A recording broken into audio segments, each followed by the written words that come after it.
Salut, salut, je suis Hervé Ngechwang, acteur de cinéma camerounais, et j'incarne le personnage de Austin Ebanda dans la série Madame Monsieur.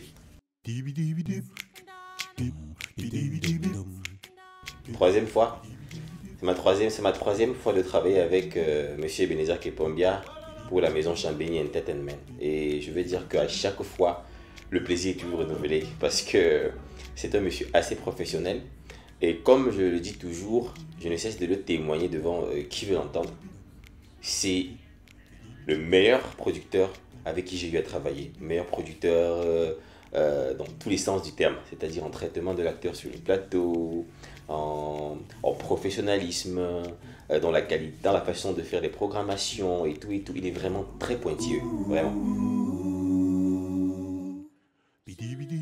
Alors, Austin Ebanda, c'est ce monsieur-là qui a épousé Kim. Voilà, Kim qui porte son nom, Madame Kim Ebanda. C'est un couple assez moderne. Voilà, c'est ce couple-là qui ne voit pas les choses trop traditionnelles, de manière trop traditionnelle. C'est ce couple-là qui voit les choses de manière très simple. Voilà, qui pour eux rien n'est tabou. Ils se partagent tout. Ils sont, comment dire, c'est ce couple moderne en fait.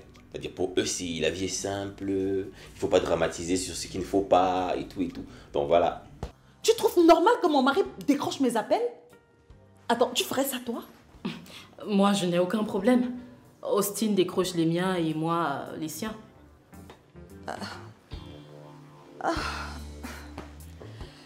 Je me suis toujours dit que vous deux, vous vivez dans une autre planète. Vraiment. Écoute, Passy, Piollet est ton mari.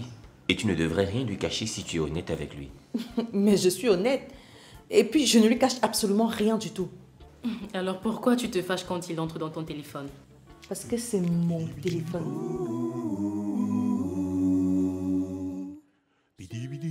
De la peine, pas vraiment. C'est vrai que à certains endroits, il y a des... comment dire, on peut comprendre son personnage, mais à un moment donné, face à certaines scènes, on ne sait pas trop comment donner l'émotion et tout et tout. Et d'où l'intervention de la mise en scène du réalisateur, Monsieur Kepombia, toujours, qui a été aussi présent à chaque scène. Voilà. Ce qui faisait que à chaque fois qu'il n'était même pas là, on ressentait comme s'il y avait un manque. Voilà. Donc une fois qu'il est là, on est rassuré parce qu'on sait que si c'est pas bon, il va dire couper et on refait. Il réexplique et puis on repart. C'était toujours très plaisant de bosser avec lui. Voilà. Donc voilà, je ne peux pas dire qu'il y a eu de difficultés quelconques, mais c'est juste qu'à chaque fois, vous savez, chaque acteur a son naturel. Hein. Parfois, vous pouvez vous mettre à jouer et le côté naturel revient, alors il faut recadrer. Je suis désolé. Quand on dit d'enlever la main, c'est pour qu'on voit son visage. Tu descends minutieusement. Action, tu pleures. Oui. Action. Je suis désolé. Je suis vraiment désolé.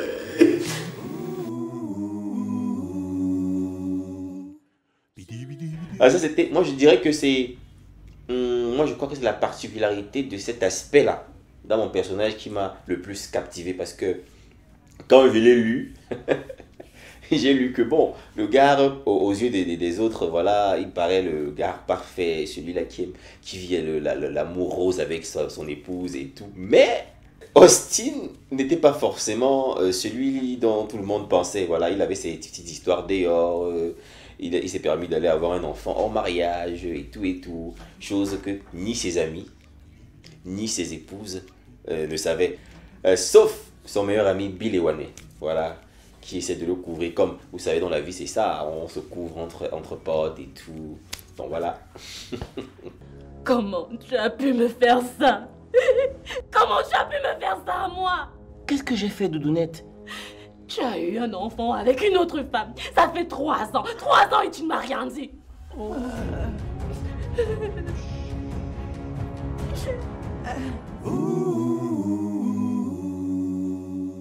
Oh, ambiance tout à fait magnifique. Voilà.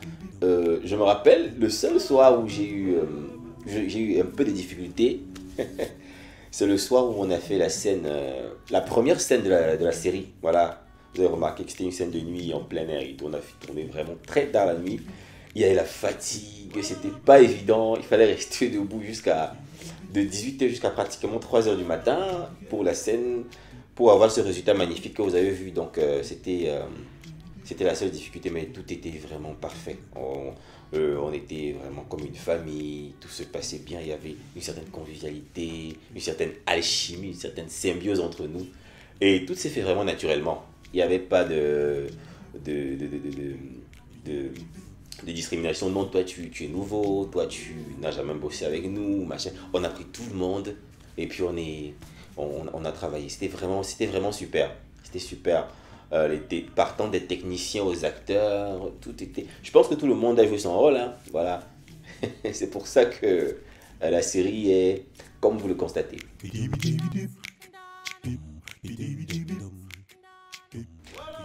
Il faut dire que la toute première fois que j'étais très proche de ma partenaire Kim Ebanda, de son vrai nom Samantha Edima.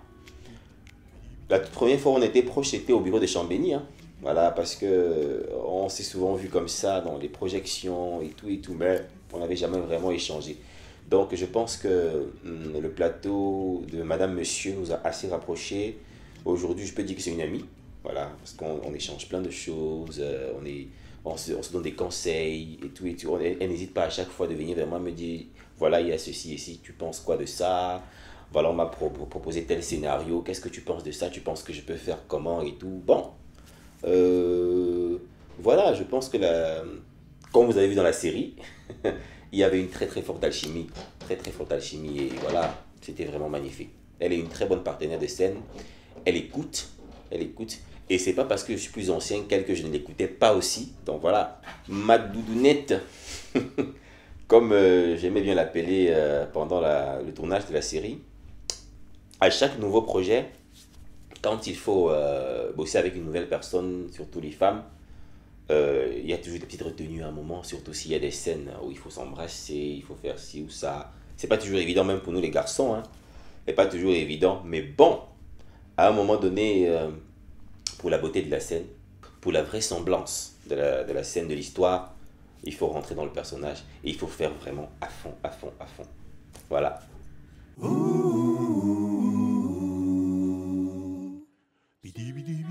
Oh non, pas du tout. Déjà, moi je suis en couple aussi, moi je suis en couple dans ma vraie vie. J'ai jamais vu en elle ma partenaire, vraiment c'était vraiment relation collègue sur la scène, et puis comme j'ai dit, on a développé aussi de l'amitié après, donc voilà, rien de plus.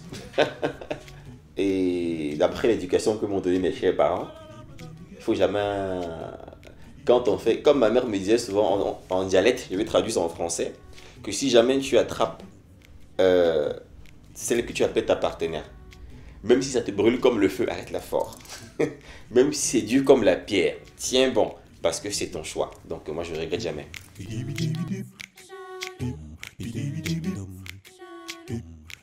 Oh oui, moi j'ai pas de problème avec à ce que si mon épouse fasse le cinéma, qu'elle se fasse embrasser, machin. Bon, moi je sais que généralement ça s'arrête là. Donc quand on est professionnel, on essaye de faire ce qu'il faut faire pour le projet dans lequel on est en train de travailler. Donc moi j'ai pas de problème, vraiment. Je dirais plutôt que à un moment donné sur le plateau, pour que le travail aille rapidement, parfois on peut se retrouver face à un technicien, un script peut-être qui ne vous a pas averti à temps que bon voilà, il faut faire telle scène, voilà, il y a peut-être tel raccord, il y a ce qu'on appelle l'oubli, on peut être submergé. Et puis un autre technicien peut sortir de là et dire oh mais qu'est-ce que vous faites, pourquoi vous ne tournez pas, c'est vous qui devez tourner et tout. Bon, on a l'impression que l'autre technicien veut prendre la place de l'autre, mais non, en fait c'est pour que le travail aille plus rapidement. Voilà, il y a ce qu'on appelle les omissions, ça arrive, on est humain.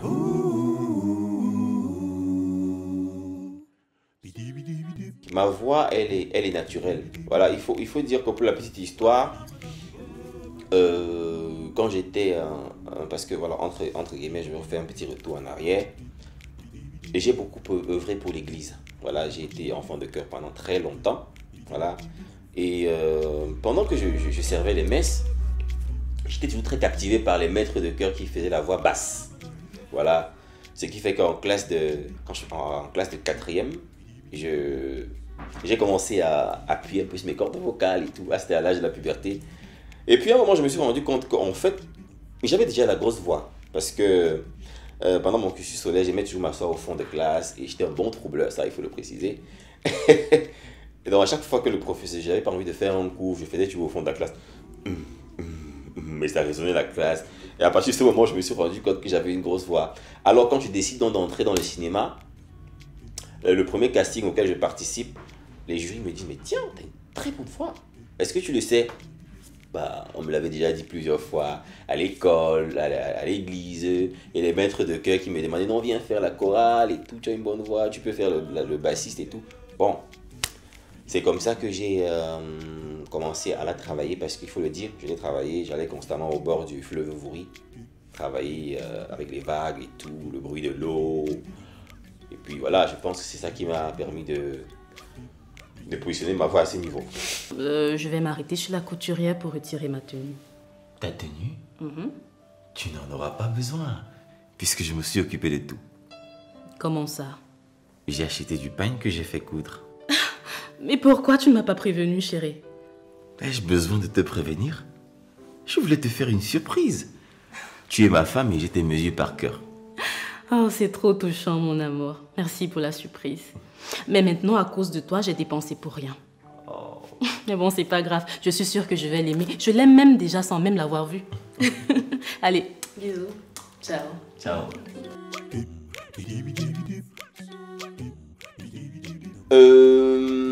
Je vais pas dire à 100%, non, pas à 100%, mais à un certain pourcentage, oui. Oui. Le cinéma me permet de faire plein de petites choses, ça et là, et puis j'ai d'autres petites activités à côté. Voilà.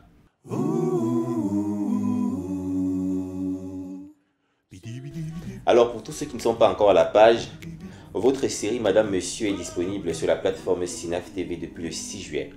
Voilà, pour ceux qui n'ont pas encore souscrit, c'est simple. Il vous suffit d'aller sur le site www.cinaf.tv. Voilà, vous vous abonnez, vous payez votre abonnement pour avoir accès à la série. Et puis pour ceux qui sont Android, vous téléchargez l'application Cinaf sur Play Store. Et puis le tour est joué. Dès que vous êtes abonné, vous avez droit à la série. Je vous invite à regarder la série massivement. Je vous invite à inviter vous aussi tous vos proches qui ne sont pas encore en train de jouir de ce chef-d'œuvre à s'y mettre. Parce que des très très bonnes choses arrivent encore. On est encore au début. Voilà. Big up. Madame, monsieur. Marchons ensemble, mais n'ont pas la même vision. Non, sincèrement, aucune. Vraiment, sur le plateau de Madame, Vivent monsieur, non. ensemble, mais se disputent chaque jour. Je n'ai fait que mon travail. Je n'ai fait que jouer le rôle de Kim, d'Austin et Banda. Vraiment, vraiment. Avant tout, on est des hommes, hein. On est des hommes et puis ça peut arriver. Voilà, on peut arriver sur le plateau et être captivé par une créature féminine, ça arrive. Mais bon, la série est disponible depuis le 16 juillet sur la plateforme Cinaf. Hein? Le 6, pardon, on reprend. Ben demain. On y va. Unis mais très différents. Alors, pour tous ceux qui ne sont pas... Madame, monsieur.